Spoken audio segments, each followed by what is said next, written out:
Radiance Skin and Hair Clinic. Rediscover yourself. नमस्कार, मैं हूं doctor Satyarth Prakash, cosmetic and hair restoration surgeon, radiance clinic. आज हम बहुत ही कॉमन टॉपिक के ऊपर बात करेंगे जो कि है डैंड्रफ। अभी डैंड्रफ हम लोगों को सभी सबको ऑलमोस्ट किसी न किसी एज में डैंड्रफ हुआ है, हो भी रहा है और सीजनली ये कम भी होता है, बढ़ता भी है।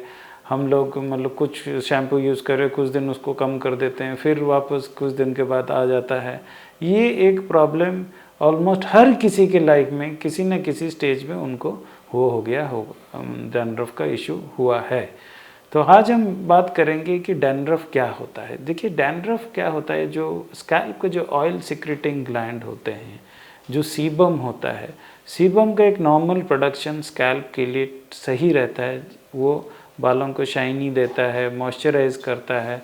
और सीबम अगर ज़्यादा हो जाए, जो कि हार्मोनल कंडीशन की वजह से, जैसे एडोलेसेंस एज ग्रुप में या जैसे कि टीनेजर्स के ऊपर के एज ग्रुप में, जब हार्मोनल कंडीशंस चेंज होते हैं या किसी दूसरे कारण की वजह से स्कैल्प ऑयली रहता है, तो उसलिए क्या होता है, एक फंगस होता है जिसको बोलते हैं मैलासीजिया, जो वो हमारे बॉडी में हर पार्ट में रहता है, स्पेशली ऑन द स्कैल्प में वो ज़्यादा रहता है। उसको एक कंड्यूसिव एनवायरनमेंट मिलता है और वो डैंड्रफ हो जाता है। एक फ्लेक्स निकलते हैं और फ्लेक्स कभी कभार येलो फ्लेक्स निकलते हैं, बहुत ज़्यादा निकलते हैं, तो उसको फिर एक मेडिकल कंडीशन होता है, सेबोरिक डर्मेटाइटिस उसको बोलते हैं। अब आइए कि डैंड्रफ अगर हमें होता है तो हम क्या करते हैं। तो डैंड्रफ होते हैं, कुछ नेचुरल चीज़ें होते हैं डैंड्रफ को ठीक करने के लिए, और कई बार हमें एक स्पेशलिस्ट की कंसल्टेशन की भी ज़रूरत होता है।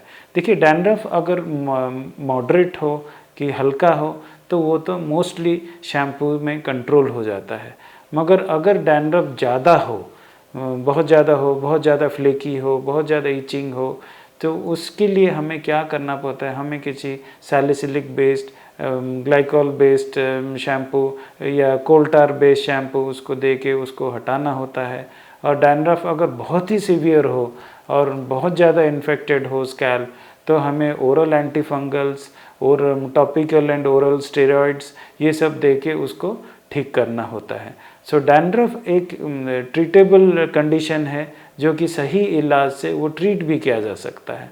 और डैंड्रफ को नॉर्मली कुछ चीज़ें हैं हमें ध्यान रखना चाहिए, कि जैसे कि वेट बाल में कभी बाहर नहीं जाना चाहिए, बाल को हमेशा सुखा के रखना चाहिए। अगर बाल ज़्यादा वेट हो तो उसमें डैंड्रफ हो सकता है। और जो भी एंटी फंगल डैंड्रफ के शैम्पू हम यूज़ करते हैं तो वो स्कैल्प में लगना चाहिए, ना कि बालों में। स्कैल्प में लगेगा तो मिनिमम 7-8 मिनट हमें रखना चाहिए। बहुत सारे लोग एंटी डैंड्रफ शैम्पू लेके तुरंत उसको लगा के धो देते हैं, जो कि सही नहीं है। Minimum 7-8 minute anti dandruff shampoo scalp में लग के रहना चाहिए, फिर हमें उसको धो देना चाहिए और फिर सुखा के ही हमें बाहर निकलना चाहिए, ना कि गीले बालों में निकलना चाहिए। सो ये रहा आपके डैंड्रफ का जो इलाज है जो फिजिशियन करते हैं। मैं उम्मीद करता हूँ आपका सब क्वेश्चंस का आंसर मिल गया होगा।